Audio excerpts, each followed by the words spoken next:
Good morning.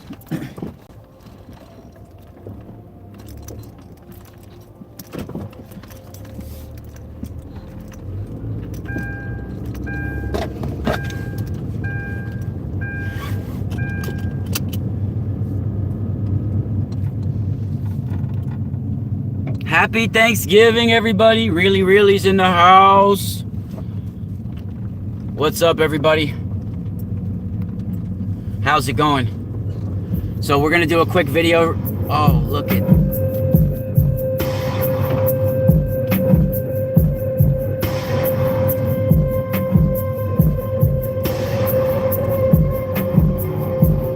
Whoa. Yeah, it's rainy, right? It's rainy in Cali. Well, that's like a normal thing in New York, but I know it is very rare. Hey, good morning. Hey, Melinda, happy Thanksgiving, my sweetie. That's my friend, Melinda. Well, you guys are all my friends, but me and Melinda go back many years now. Well, not many, but damn near 5 years. That's a long time when it comes to this kind of community.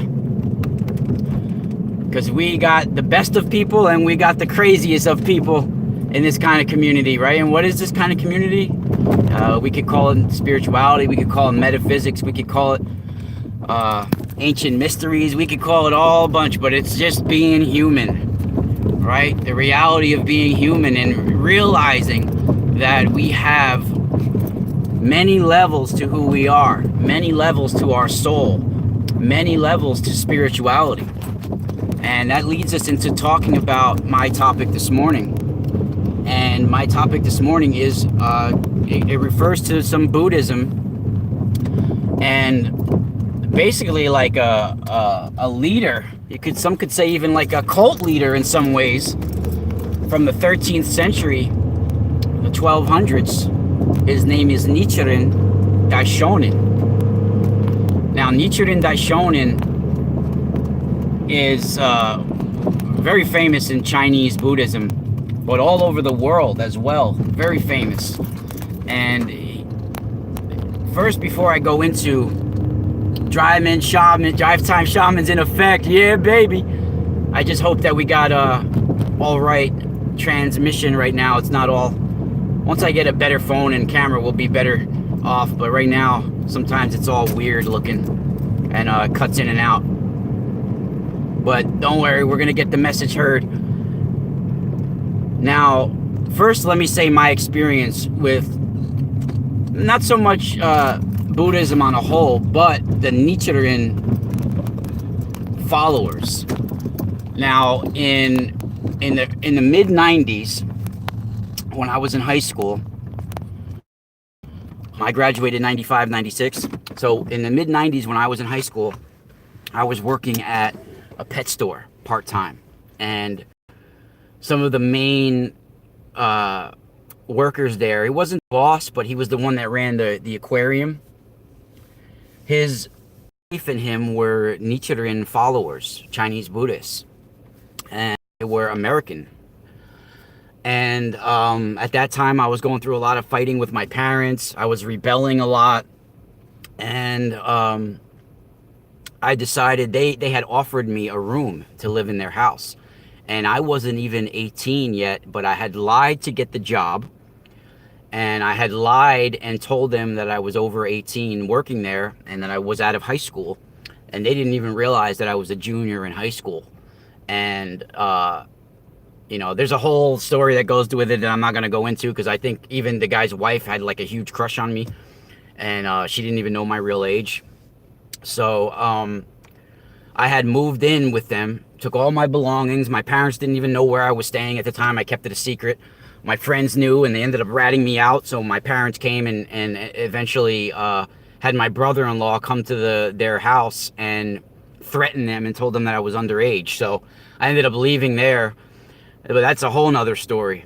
But I got introduced to Nichiren Daishonin and the Chinese Buddhism and the Lotus Sutra and various aspects of that religion that I saw from what these American followers at least were portraying, is that it was very cult-like.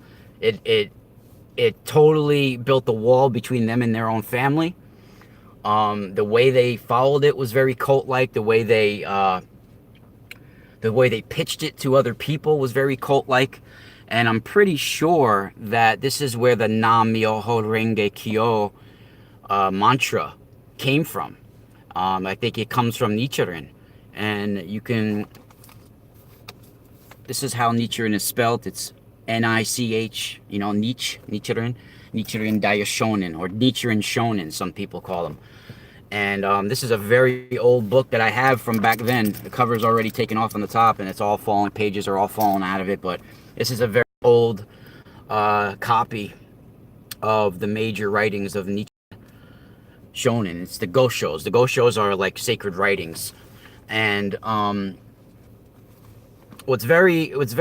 of this information can lead to enlightenment. It depends how you apply it. And that's what I'm going at. There's many different levels to spirituality. And according to certain Buddhists, the Lotus Sutra is one of the seeds that leads to enlightenment. And it's, rebels find each other, right? Yeah. It's a seed that leads to enlightenment. And to a lot of Buddhists, the Lotus Sutra is seen as the most sacred of writings, the most cherished writings. But if you misuse it, it can open up the bloody hell of the lotus. And even in ancient Egyptian hieroglyphics and murals and everything, they show the lotus flower. It's very intense. It's a symbol for more than meets the eye, put it that way. There's many different levels to why a lotus is used in mystical portrayals. When they're trying to portray some sort of mystical or some sort of spiritual technology, a lotus has many levels to what it may mean. And there is, first of all, before I go into that, the Lotus Sutra, if it's misused, can lead to the death of a person. And if you can misuse this and you cause death to a Buddha even, and there's many different ways to achieving Buddhahood, it could open up the pits of fiery hell, literally. And just like the body having many organs to it, if one of them is corrupted, it leads to the whole body end up dying, right? It leads to all the organs getting messed up because of it. So just one part of your body or your spirituality is corrupted, it could lead to the downfall of the whole system, of the whole machine, if you want to say, right? So there is a waterfall in China that is called the Dragon's Gate. Now, what is this Dragon's Gate? This is 100-foot plunge of a waterfall that they say is faster than any arrow, faster than any bullet, the plunge of the water. And at the bottom of this Dragon's Gate waterfall is a basin where all carp gather. And they say if a carp can make it up to the top of the waterfall, he can transform into a dragon. Now, 1 in 10,000, 1 in 100,000 can never make this. Even if it takes 10 or 20 years, the carp cannot get up the waterfall. And in trying, there's owls that come and eat them. Other birds of prey come and eat them. Some say that people gather on the side of these waterfalls to shoot arrows at some of the giant carp that'll be there so they can claim them. Fishermen stay there with nets trying to scoop them up. So there's all sorts of ways these carps can get corrupted trying to achieve their transition, trying to achieve their Buddhahood, trying to transform from a carp to a mystical dragon, right? So let me see what this says in the little carp that could. Yeah, right? That's true. So this is called the Dragon's Gate. Now, it's same with the Lotus Sutra. The Lotus Sutra can be used to attain a Buddhahood, to attain a mystical experience and transition. But if it's misused, it can literally open up the pits of hell. And they say that just the death from one Buddha or one trying to attain enlightenment through this way is a greater offense than destroying all living beings in the universe. And to violate the sutra's spirit is to commit the sin of destroying all Buddhas. And one who commits any of these 14 is a slanderer. And I think there's even 14 organs in the body, so it fits up with that, because there's the 14 sutras. And this hell is a dreaded dwelling of fire, a hunger you're put in a hunger the sort of hunger that's a pitiful state where starving people devour their own children. Anger is strife, and animals is to kill or to be killed. And the hell of the blood-red lotus is so called because the intense cold of this hell makes one double over until his back splits open and the bloody flesh emerges like a crimson lotus flower. And there are hells that are even more horrible than this. Once one falls into such an evil state as this, they are surrounded by evil, and even a throne or the title of a general means nothing anymore. And you become no different than any monkey or puppet on a string, and you're literally tormented by the guards of hell. And what's use of having fame or fortune when you're corrupted by evil? And this is what happens when the Lotus Sutra is misused. And there were once two major warrior clans in Japan, the Minamoto and the Taira, Taira, and they were like two faithful watchdogs at the gates of the imperial palace. And they were eager to guard the emperor and to admire the moon and all of this. And they had a rebellion that took place. And there was all sorts of misusing of the Lotus Sutra. Now, even in modern day times, now there are people misusing the Lotus Sutra to achieve themselves powers. And let me get my seatbelt on. And I, on a smaller scale, witnessed these sacred writings being misused by two followers of Nichiren. And I don't want to get into all the evil I saw, but these were two people that were supposed to be enlightened, preaching the gospels of the Nichiren, when they were corrupt in many evil ways.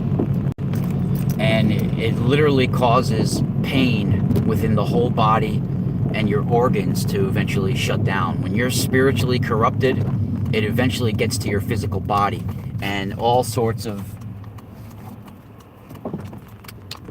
ailments start to arise.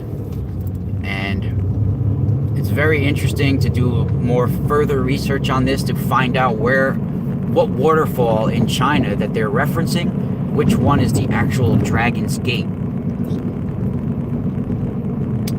There we go. We're going to be doing a follow-up.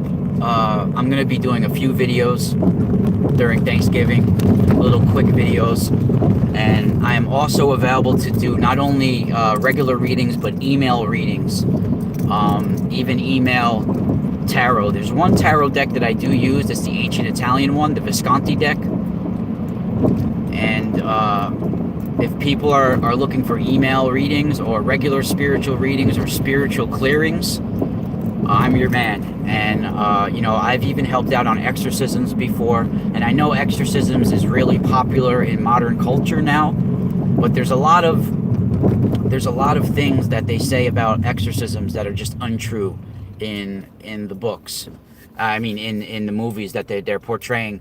And one of them that comes to mind is they say that if you know the name of the demon, that you have control over him. It's the same in Buddhism. There's many demons that can arise, and they say that, in popular culture, you hear they talk about, the one thing to do is get the demon's name, and then you have power over the demon or control over the demon, or it becomes weaker. That's typically not the case, because the demons can lie, first of all. And what you really need to know to start to work on pulling this evil out of you is the actual cravings and the characteristics and the personality of the demon. This is very important. Once you understand the patterns and the cravings and the obsessive compulsive need for certain specific things, that is your first step to knowing how to get rid of it. Now, in exorcisms and in demonic possession, if you want to call it, a lot of times the demonic force or the demonic spirit can take on aspects of who it's embodying. Not only that, but it can take on cravings and personalities of other mediums that have tried to contact it, and that has caused it to manifest and be close to this realm. Now, the reason why certain demonic entities or evil entities are to attach themselves to people in our world is because they are the ones that are close to our world. They are in a sort of reality that is very close to ours, and they are still attached to the cravings of this realm, to the personalities of certain people in this realm, to the obsessive compulsive behavior to certain people in this realm. And it's not enough to know the name of this entity. It's crucial that you understand the cravings, the personality, and the patterns that are taking place, because this is why someone gets possessed in the first place. Certain patterns they're doing, certain cravings that are obsessions to them, this can lead to those evil forces that are still in our atmosphere, still close to this realm, still dwelling within our ether, to attach themselves to certain people. Thank you for joining. Have a happy Thanksgiving. No more evil vibes. Try to cleanse those out and spiral out.